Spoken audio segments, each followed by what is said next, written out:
सबको मेरा नमस्कार। आज से मैं एक नई सीरीज शुरू करने जा रही हूँ जो कि सब्जेक्ट पॉलिटिकल साइंस के रिगार्डिंग है। कुछ स्टूडेंट्स के कहने पर मैंने ये सीरीज शुरू की है ताकि उनको जो है इसका फ़ायदा मिल सके। बिल्कुल ही सिंपल और सीधे तरीके से हम बात करेंगे और हमारा जो आज का टॉपिक है वो है फीचर्स ऑफ ब्रिटिश कॉन्स्टिट्यूशन। अगर हम ब्रिटेन की बात करते हैं, जिसे हम बरतानिया, इंग्लैंड, यूनाइटेड किंगडम कई नामों से जानते हैं, तो ये एक बहुत ही जो है एक स्पेशल कंट्री है और इसका संविधान भी बहुत ही स्पेशल है। इसके संविधान के बहुत सारे फीचर्स हैं, जैसे कि ये एक अनरिटन फॉर्म में हमें मिलता है। बहुत सारे देशों के जो संविधान हैं वो लिखे हुए हैं, जैसे हम अमेरिका की बात करें, इंडिया की बात करें या रशिया की बात करें, तो वहाँ की कॉन्स्टिट्यूशन की जो कॉपी है वो आपको मार्केट से मिल सकती है।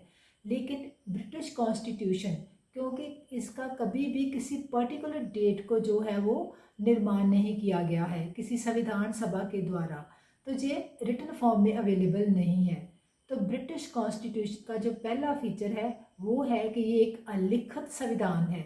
लेकिन अलिखित संविधान होने के बावजूद भी इसका जो दुनिया के दूसरे संविधान हैं उन पर बहुत अधिक प्रभाव पड़ा है।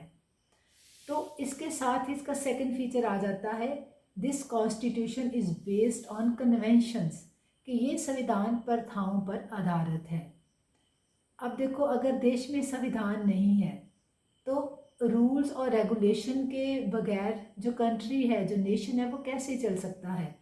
तो उसके लिए हम कहेंगे कि इंग्लैंड में संविधान ना होने के बावजूद भी वहाँ का जो शासन प्रबंध है वो बहुत ही बढ़िया तरीके से चल रहा है, क्योंकि वहाँ का जो संविधान है वो कन्वेंशंस पर बेस्ड है।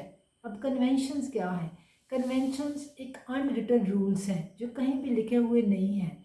जैसे आपके घर में शादी होती है तो कि आपने जो भी शगुन करने होते हैं वो कहीं लिखे तो नहीं हुए हैं। आपको अपनी दादी नानी से पता चल जाता है कि क्या क्या जो है वो किसी भी फंक्शन में कौन कौन सी रस्में जो है वो की जाएंगी। इसी तरह से जो ब्रिटिश के सिटीज़न हैं, जो जहाँ के जो लॉ मेकर हैं, जो जहाँ वहाँ का जो प्रशासन है, उन सबको पता है कि वहाँ की कौन सी प्रथाएं हैं। हम कह सकते हैं कि ये पॉलिटिकल कन्वेंशंस हैं और ये कन्वेंशन जो है वो कानून के साथ जुड़ी हुई हैं। और अगर कोई भी इन कन्वेंशन की पालना नहीं करता है तो वहाँ का जो लॉ है वो भी ब्रेक हो जाता है।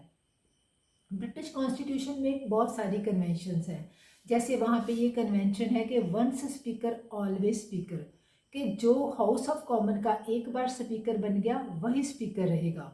फिर वहाँ पे है the king doesn't take part in the meetings of cabinet, कि जो बादशाह है वो कैबिनेट की मीटिंग्स में पार्टिसिपेट नहीं करेगा। ऐसे बहुत सारी कन्वेंशंस हैं जिनको जो भी वहाँ का रूलर है उसको मानना पड़ता है, क्योंकि वो लोगों की इन कन्वेंशंस को इग्नोर नहीं कर सकते हैं। तो ये जो कन्वेंशंस हैं जो उस देश के संविधान में जान डालती हैं। तो ये हो गया इसका सेकंड फीचर। अब हम बात करेंगे इसके तीसरे फीचर की, जो है फ्लेक्सिबल कॉन्स्टिट्यूशन। कॉन्स्टिट्यूशन दो तरह के होते हैं, या तो रिजिड कॉन्स्टिट्यूशन होता है या फिर फ्लेक्सिबल होता है। अगर तो संविधान हमारे पास रिटन फॉर्म में है तो उसमें एक प्रोसीजर दिया होगा कि संविधान को इस तरह से चेंज किया जा सकता है। जैसे इंडियन कॉन्स्टिट्यूशन के आर्टिकल 368 में एक प्रोसीजर दिया गया है कि अगर कॉन्स्टिट्यूशन में अमेंडमेंट करनी है तो वो कैसे करनी है। लेकिन क्योंकि ब्रिटेन में तो कॉन्स्टिट्यूशन रिटन फॉर्म में ही नहीं है, तो वहाँ पे संविधान को कैसे बदला जा सकता है, कोई प्रोसीजर तो है नहीं। और दूसरा है कि वहाँ की जो पार्लियामेंट है उसके ऊपर किसी किस्म की कोई पाबंदी नहीं है संविधान ना होने की वजह से, तो वो कोई भी कानून पास कर सकती है। तो इसलिए वहाँ का जो संविधान है उसको फ्लेक्सिबल जो है माना जाता है। अगर वो रिटन फॉर्म में होगा तभी तो रिजिड हो सकता है, जब वो है ही अनरिटन फॉर्म में तो रिजिड कैसे हो सकता है। तो ये इसकी थर्ड फीचर है कि British constitution is a flexible constitution. इसके बाद हम बात करेंगे कि उनके स्ट्रक्चर्स की, कि ब्रिटेन में जो राजनीतिक ढांचे हैं वो क्या हैं, कैसा सिस्टम उन्होंने अडॉप्ट किया है। तो इंडिया की तरह हम ये तो नहीं कहेंगे कि इंडिया की तरह, रेदर इंडिया ने ब्रिटेन को फॉलो किया है। वहाँ पर भी पार्लियामेंट्री फॉर्म ऑफ गवर्नमेंट को अडॉप्ट किया गया है। इंडिया में भी पार्लियामेंट्री फॉर्म ऑफ गवर्नमेंट है, तो आपके लिए समझना आसान हो जाएगा कि पार्लियामेंट्री फॉर्म ऑफ गवर्नमेंट क्या है। अगर आप पॉलिटिकल साइंस के स्टूडेंट हैं तो ठीक है, लेकिन अगर आप मेडिकल के स्टूडेंट हैं, आप कॉमर्स के स्टूडेंट हैं, आप इंजीनियरिंग के स्टूडेंट्स हैं, तो भी आपके लिए पॉलिटिकल साइंस का पढ़ना ज़रूरी है और अलग अलग देशों के संविधानों को जानना भी ज़रूरी है। इंग्लैंड में पार्लियामेंट्री फॉर्म ऑफ गवर्नमेंट है। तो पार्लियामेंट्री फॉर्म ऑफ गवर्नमेंट क्या होती है, जिसमें जो कार्यपालिका है, जिसको हम एग्जीक्यूटिव कहते हैं, that is responsible to the legislature for all its acts done, कि कार्यपालिका जो भी काम करती है उसके लिए वो सरकार के अंग विधान पालिका को जवाबदेह होती है। एक तो ये फीचर है। और दूसरा है कि पार्लियामेंट्री फॉर्म ऑफ गवर्नमेंट में दो ऑफिस होते हैं, दो हेड होते हैं। एक होता है हेड ऑफ द गवर्नमेंट और दूसरा होता है हेड ऑफ द स्टेट। तो इंडिया की तरह वहाँ पर भी एक तो वहाँ का जो किंग है वो हेड ऑफ द स्टेट है और जो प्राइम मिनिस्टर है वो हेड ऑफ द गवर्नमेंट है। तो ब्रिटिश पार्लियामेंट वो सभी फीचर्स पूरे करती है जो कि पार्लियामेंट्री फॉर्म ऑफ गवर्नमेंट में होने चाहिए। रैदर जो ब्रिटिश पार्लियामेंट है ये भी एक ओल्डेस्ट पार्लियामेंट हम इसको कह सकते हैं। ये ब्रिटिश संविधान का एक और इम्पॉर्टेंट फीचर है। अगर हम पार्लियामेंट की बात करें हैं तो इस आगे चल के बात करते हैं कि वहाँ की जो पार्लियामेंट है उसको दुनिया की सबसे ज़्यादा सुप्रीम पार्लियामेंट माना जाता है, क्योंकि वहाँ पे जो संविधान है वो अनरिटन फॉर्म में है। दूसरा है कि वहाँ का जो किंग है उसके पास वीटो पावर थी, लेकिन वो अब इसको एक्सरसाइज नहीं करता है। एक प्रथा सी बन गई है कि किंग ने पार्लियामेंट द्वारा पास किए गए कानूनों पे वीटो पावर का प्रयोग नहीं करना है, तो वो नहीं करता है। ना तो वीटो पावर है, ना ही कॉन्स्टिट्यूशन रिटन फॉर्म में है, और ना ही वहाँ की जो सुप्रीम कोर्ट है, जो जुडिशरी है, उसके पास पावर ऑफ जुडिशियल रिव्यू है। इस वजह से वहाँ की जो पार्लियामेंट है वो बहुत पावरफुल है और शक्तिशाली है। इसका मतलब है कि वहाँ की जो पार्लियामेंट है वो कोई भी कानून पास कर सकती है, किसी भी कानून में अमेंडमेंट कर सकती है, कोई नया कानून ला सकती है। उसके ऊपर किसी प्रकार की कोई जो रोक नहीं है। तो इसे दुनिया की सबसे जो है शक्तिशाली जो है संसद माना जाता है। अब अगर हम इंडियन पार्लियामेंट की बात करें तो इंडियन पार्लियामेंट जो है उसके ऊपर बहुत सारी पाबंदियां हैं। यहाँ पे प्रेसिडेंट वीटो पावर का प्रयोग कर सकता है और सुप्रीम कोर्ट के पास जो है वो जुडिशियल रिव्यू की पावर भी है। इस वजह से हमारी इंडियन पार्लियामेंट उतनी स्ट्रांग नहीं है जितनी कि ब्रिटिश पार्लियामेंट है। अगर पार्लियामेंट की बात चल रही है तो हम एक और फीचर की बात करेंगे कि वहाँ पर इंग्लैंड में दो सदनीय विधान पालिका है, जहाँ हम कह सकते हैं कि बाई कैमरल लेजिस्लेचर है। अब बाई कैमरल लेजिस्लेचर क्या होता है, जिसमें पार्लियामेंट के दो सदन होते हैं। जैसे इंडिया में हमारी पार्लियामेंट के दो सदन हैं, लोकसभा एंड राज्यसभा, वैसे ही वहाँ पर भी ब्रिटिश पार्लियामेंट के भी दो सदन हैं, House of Commons and House of Lords. House of Commons जो है वो लोअर हाउस है और हाउस ऑफ लॉर्ड्स जो है वो अपर हाउस है। हाउस ऑफ कॉमन के जो मेंबर हैं वो लोगों के द्वारा चुने जाते हैं और जो हाउस ऑफ लॉर्ड्स के मेंबर्स हैं वो मोस्टली हेरिडेटरी होते हैं। इस तरह से वहाँ पे दो सदनीय विधान पालिका का गठन किया गया है। इसके बाद जिसका नेक्स्ट फीचर है वो है यूनिटरी टाइप ऑफ गवर्नमेंट। हमने पार्लियामेंट्री स्ट्रक्चर की बात की है, अब हम यूनिटरी और फेडरल स्ट्रक्चर की बात करेंगे। हर कंट्री दो तरह के स्ट्रक्चर को अडॉप्ट कर सकती है, या तो यूनिटरी या फिर फेडरल। अगर हम इंग्लैंड की बात करें तो ये बाकी देशों के लिहाज से एरिया वाइज एक स्मॉल कंट्री है। अगर इंडिया, चाइना या हम अमेरिका से इसका कंपैरिजन करते हैं तो ये काफ़ी स्मॉलेस्ट कंट्री है। तो इसमें फेडरल स्ट्रक्चर को अडॉप्ट करने की ज़रूरत नहीं है, क्योंकि फेडरल स्ट्रक्चर में दोहरा जो है प्रशासन होता है, लेकिन यहाँ पे यूनिटरी सिस्टम होता है। वहाँ पे सारी powers, all powers are vested in the hands of the central government. तो वहाँ पे सभी पावर जो है वो केंद्रीय सरकार के हाथों में ही जो है वो सेंट्रलाइज की गई हैं। तो इसलिए वहाँ पे उन्होंने यूनिटरी सिस्टम को अडॉप्ट किया है। इसके बाद आ जाएगा कि अगर हम इंग्लैंड की बात करें तो इसका एक बहुत ही इंपॉर्टेंट फीचर है। हम कह देते हैं कि एक म्यान में दो तलवारें नहीं समा सकती, लेकिन अगर इंग्लैंड की बात करें तो वहाँ पे एक तलवार में तीन म्यानें जो हैं वो समाई हुई हैं। वहाँ पे तीन तरह का सिस्टम है, डेमोक्रेसी है, मोनार्की है और प्लस वहाँ पे अरिस्टोक्रेसी है। ये तीनों कभी किसी देश में ऐसे नहीं देखा जाता है ऐसा सिस्टम। डेमोक्रेसी और राजतंत्र का आपस में कोई भी मेल नहीं है, लेकिन वहाँ पे डेमोक्रेसी भी है और मोनार्की भी है। जो हाउस ऑफ कॉमन के मेंबर्स हैं, they are elected by the people, so वो रिप्रेजेंट कर रहे हैं डेमोक्रेसी को। और जो हाउस ऑफ लॉर्ड्स के मेंबर हैं वो हेरिडेटरी बेस पे हैं और काफ़ी रिच फैमिली से हैं, तो वो रिप्रेजेंट करते हैं अरिस्टोक्रेसी को। और जो किंग है वो जो है वो भी हेरिडेटरी बेस पर ही है, तो वो रिप्रेजेंट करता है मोनार्की को। तो वहाँ पे मिक्स टाइप ऑफ गवर्नमेंट है, 3 तरह की सरकारों को मिक्स कर दिया गया है और वो बड़ी सक्सेसफुल चल रही हैं। उसके बाद आता है नेक्स्ट जो बहुत ही इम्पॉर्टेंट चीज़ है, वो है वहाँ पे जो मोनार्की है वो हेरिडेटरी तो है ही, लेकिन साथ में लिमिटेड है। कि वहाँ का जो राजा है वो पीछे से चला आ रहा है उनका सिस्टम, लेकिन हेरिडेटरी बेस पे है। लेकिन वहाँ पे जो राजा है उसने टाइम के साथ, जो बादशाह है उसने टाइम के साथ अपनी जो पावर्स हैं उनको धीरे धीरे जो है वो लोगों के हाथ में सौंप दिया, डेमोक्रेसी को दे दिया है। मतलब जो राजतंत्र है वो लोकतंत्र में बिल्कुल भी इंटरफेयर नहीं करता है, इसीलिए वहाँ पे लोकतंत्र और राजतंत्र जो है वो साथ साथ चल रहे हैं।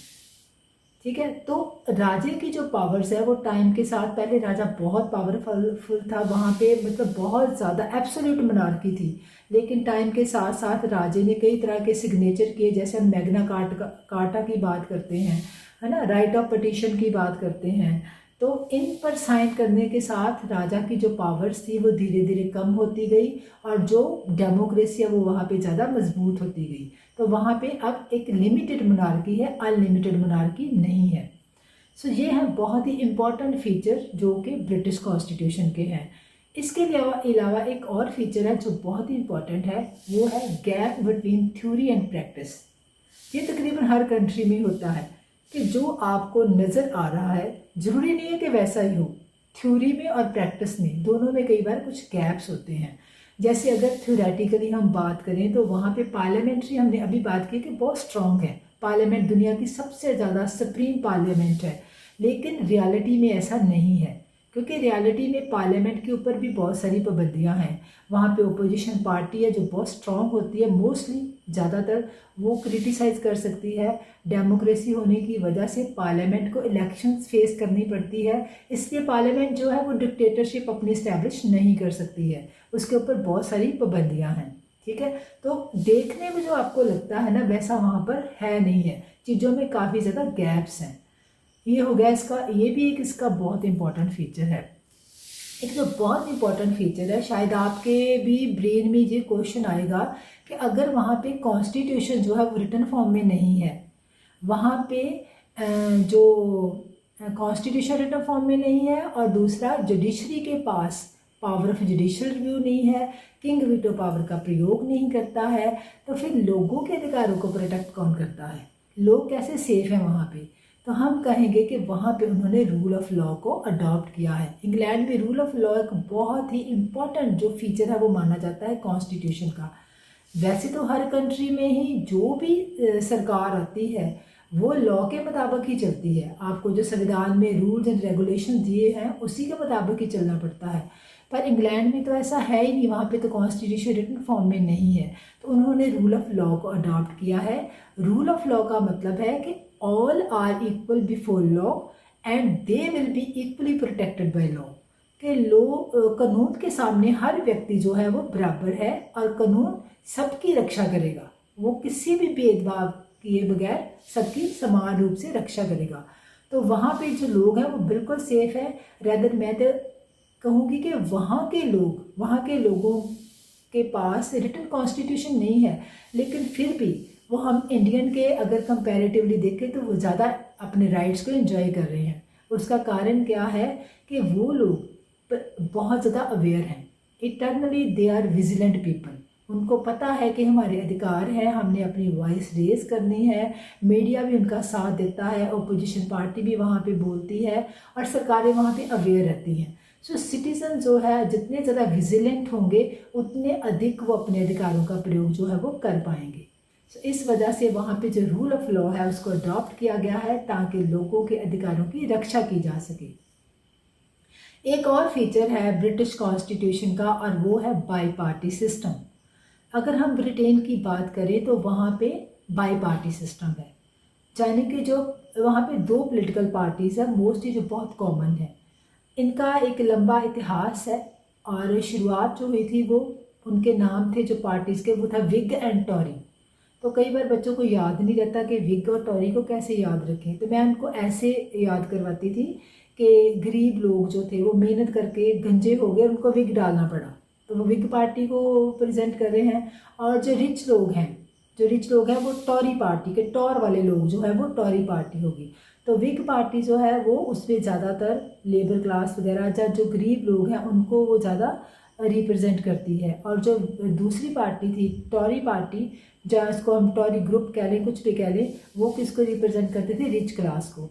बाद में इनके नाम चेंज हो गए, जो विग पार्टी थी उसका नाम चेंज हो गया, लिबरल पार्टी बन गया, और जो थी टॉरी पार्टी थी उसका नाम हो गया conservative party.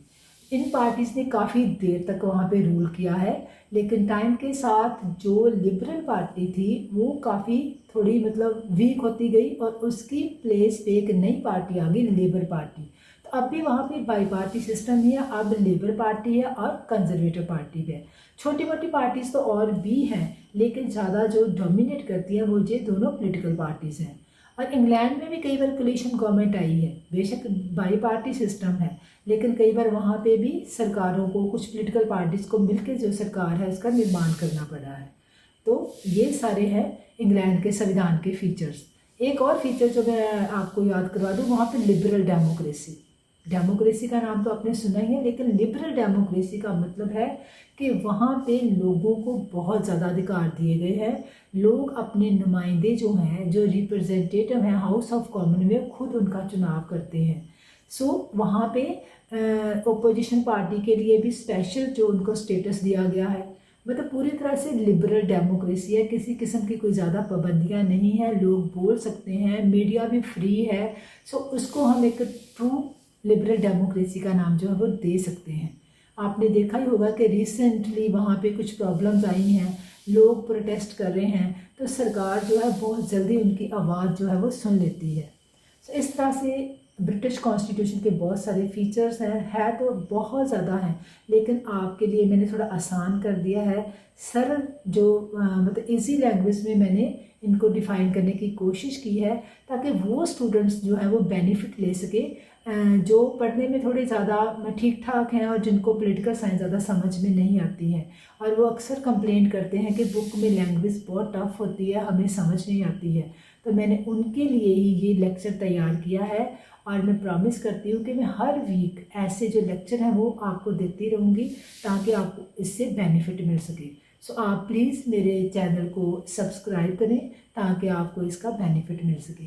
Thank you so much.